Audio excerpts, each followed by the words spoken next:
श्री स्वामी समर्थ. नमस्कार, मी मंगल तुम्हा सर्वांचं नवीन एका व्हिडिओमध्ये अगदी मनापासून खूप खूप स्वागत करते.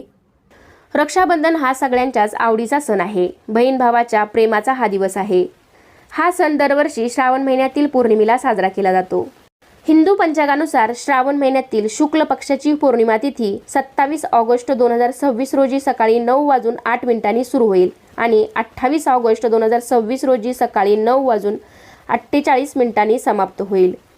हिंदू धर्मात उदय तिथीला विशेष महत्त्व असल्याने उदय तिथीनुसार रक्षाबंधनाचा सण 28 ऑगस्ट रोजी साजरा केला जाणार आहे. ज्योतिषांनी आणि पंचांगकर्त्यांनी याच तारखेला रक्षाबंधन साजरे करणे योग्य आहे असे सांगितले आहे.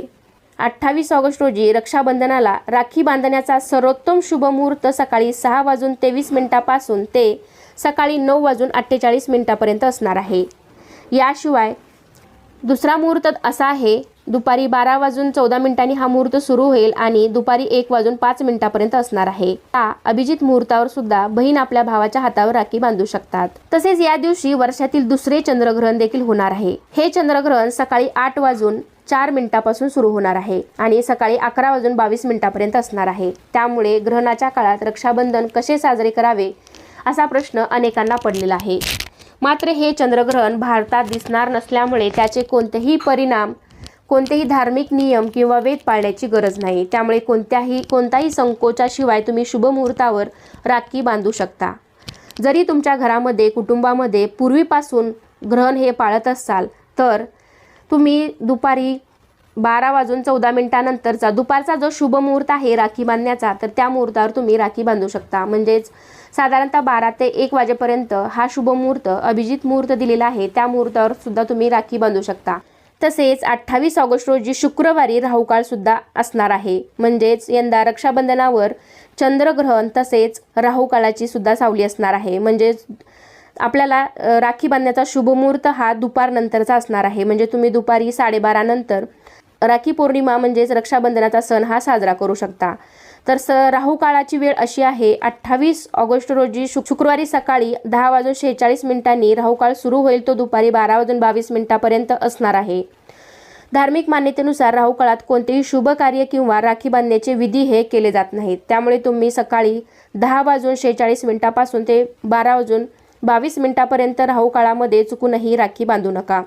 तसेच यंदा श्रावण पौर्णिमा तिथीवर भद्राची सावली असणार आहे का? धार्मिक मान्यतेनुसार भद्राची छाया असेल तर त्या काळात रक्षाबंधन साजरे केले जात नाही. म्हणजेच भद्रा काळात बहिणींनी भावाच्या मनगटावर राखी बांधू नये असं म्हटलं जातं. कारण भद्रा काळ अशुभ मानला जातो आणि या काळात कोणतेही शुभ कार्य केलं जात नाही. त्यामुळे दरवर्षी रक्षाबंधनाला भद्रा काळ हा आवर्जून पाळला जातो. तर भद्रा काळ हा अशुभ मानला जातो. त्यामुळे बहिणींनी आपल्या भावाच्या मनगटावर शुभ मुहूर्तावरच राखी बांधावी असं म्हटलं जातं. पण यावर्षी भद्रा काळ हा लवकरच संपतोय. त्यामुळे तुम्ही घाबरून जाण्याचं कोणतंही कारण नाही. मी आत्ता जो शुभ मुहूर्त सांगितला त्या मुहूर्तावरच तुम्ही आपल्या भावाच्या मनगटावर राखी बांधायची आहे. तर रक्षाबंधन या सणाला बहीण आपल्या भावाच्या मनगटावर राखी बांधते आणि त्याच्या दीर्घायुष्यासाठी, त्याच्या सुखसमृद्धीसाठी देवाकडे प्रार्थना करते. त्या बदल्यामध्ये भाऊ आपल्या बहिणीच्या आयुष्यात येणाऱ्या प्रत्येक संकटातून तिचे रक्षण करण्याची शपथ घेतो आणि तिला एखादी सुंदर अशी छानशी भेटवस्तूही देतो. तर या दिवशी म्हणजेच रक्षाबंधनाच्या दिवशी सर्व स्त्रियांनी सकाळी लवकर उठून स्वच्छ स्नान करावे, संपूर्ण घरामध्ये गंगाजल शिंपडावे आणि अंघोळीनंतर सूर्यदेवाला जल अर्पण करावे. जल अर्पण करताना आपल्या कुलदेवतांचे स्मरण करून त्यांचा आशीर्वाद घ्यावा. त्यानंतर रक्षाबंधनाचा म्हणजेच राखी बांधण्याचा शुभ मुहूर्त लक्षात घेऊन राखीचे ताट सजवावे. राखीच्या ताटामध्ये राखी, अक्षता, कुंकू, मिठाई, सोनं हे आपल्या ताटात असणं गरजेचं आहे. राखी बांधताना लक्षात ठेवा की शक्यतो भावाचे तोंड हे पूर्व दिशेला असावे. त्यानंतर बहिणींनी प्रथम भावाच्या कपाळावरती तिलक लावावा आणि मग नंतर औक्षण करावे आणि मग त्यानंतर मनगटावरती राखी बांधावी. बहिणीने राखी बांधताना भावाच्या उजव्या हाताला राखी बांधावी. तर मी तुम्हाला थोडक्यात रक्षाबंधन हा सण कसा साजरा करावा याबद्दलची थोडीशी माहिती दिली. आता आपण नारळी पौर्णिमेबद्दलची थोडीशी माहिती पाहूया. नारळी शब्द हा नारळापासून बनला आहे. नारळ या पौर्णिमेचा प्रतीक आहे. देशातील इतर भागात नारळी पौर्णिमा ही श्रावणी पौर्णिमा किंवा रक्षाबंधन, कजरी पौर्णिमा या नावाने ओळखली जाते. कारण अळी पौर्णिमेच्या दिवशी मच्छीमार बांधव लोक दिवसभर उपवास करतात आणि वरुण देवाची म्हणजेच समुद्राची पूजा करतात. आणि समुद्रामध्ये नारळ अर्पण करतात। यालाच सोन्याचा नारळ अर्पण करणे असं म्हटलं जातं।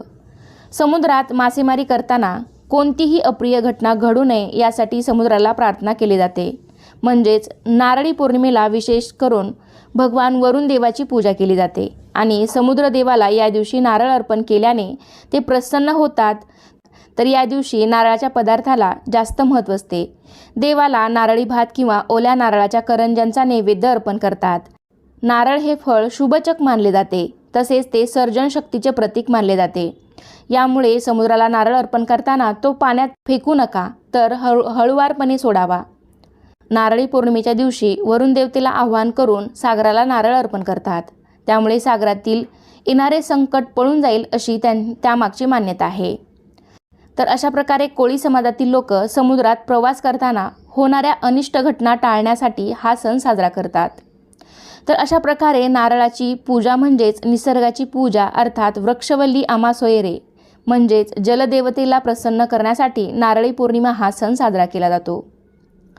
तर या प्रकारे आजच्या व्हिडिओमध्ये मी तुम्हाला रक्षाबंधनाचा शुभ मुहूर्त, तो सण कसा साजरा करावा आणि नारळी पौर्णिमेचे महत्त्व याबद्दलची थोडीशी माहिती देण्याचा प्रयत्न केला आहे। तर कसा वाटला तुम्हाला आजचा व्हिडिओ मला नक्कीच कमेंटद्वारे सांगा। व्हिडिओ आवडला असेल तर व्हिडिओला लाईक करा, तुमच्या फ्रेंड फॅमिलीमध्ये शेअर करायला विसरू नका आणि असे छान छान माहितीपूर्ण व्हिडिओ पाहण्यासाठी आपल्या चॅनलसुद्धा नक्की सबस्क्राईब करा। चला तर पुन्हा भेटूया अशाच एका छानशा आणि माहितीपूर्ण व्हिडिओमध्ये।